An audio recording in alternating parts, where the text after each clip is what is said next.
Hello everyone. Already I have explained the principle involved in atomic absorption spectroscopy. So this is the atomic absorption spectroscopy. Here you can see this is the instrument I have given the picture. This is the instrumentation. Here we had a hollow cathode lamp. It is a schematic diagram. Here you can see we have hollow cathode lamp. After that we have a flame with a nebulizer and paste solution is the sample, and we have monochromators, detectors and data processor in the instrumentation part. So first we have a light source, that is hollow cathode lamp. This is the most common radiation source in atomic absorption spectroscopy. This is the light source, hollow cathode lamp, and it contains a tungsten anode and a hollow cylindrical cathode made of the element to be determined. And these are sealed in a glass tube filled with an inert gas. The gas may be neon or argon. And each element has its own unique lamp which must be used for that analysis. So the light source is different for different samples.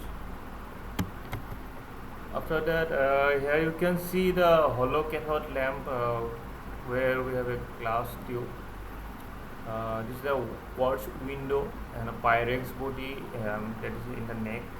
After that, we have a anode and cathode inside this tube. And in the right side, you can see this is the cathode, which is the up view. You can see this is the hollow cathode lamp.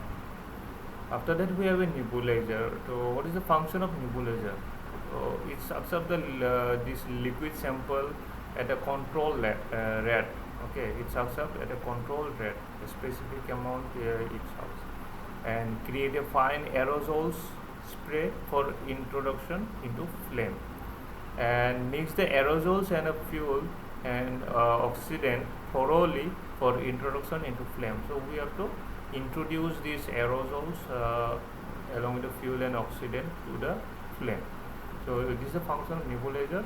It controls the rate of liquid samples and create aerosol sprays. After that, we have a atomizer. So in atomizer, what is the function of atomizer?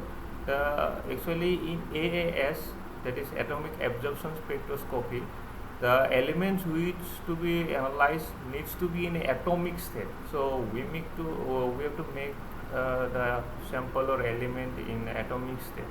For that we have atomizer. So atomization is a separation of the particles into individual molecules and breaking the molecules into atoms.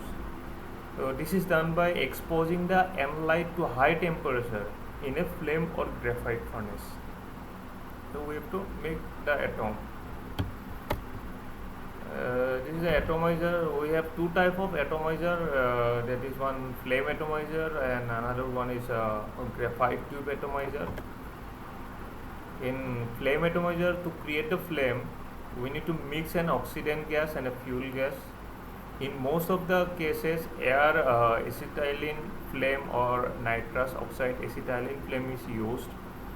Liquid or dissolved samples are typically used with flame atomizer. After that, here you can see how can we put the sample where is the light source, atomic cell is there, where atomizer is there. We have to make the element in atomic state. After that, we have a detector.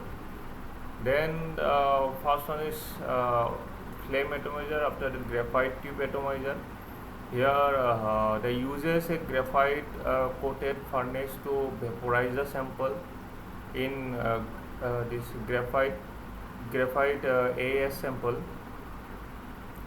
the sample are deposited in a small graphite coated tube which can then be heated to vaporize and atomize the analyte. So ultimately our aim is to make the element in atomic state.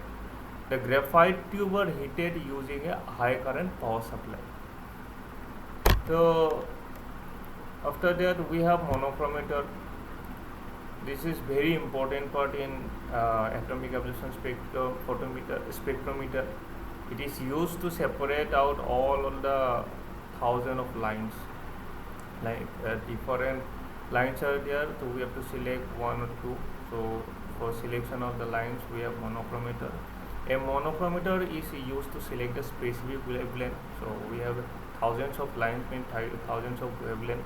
So monochromator is used to select the specific line or wavelength of the light which is absorbed by the sample and to exclude other wavelengths. The selection of specific light allows the determination of the selected elements in the presence of others.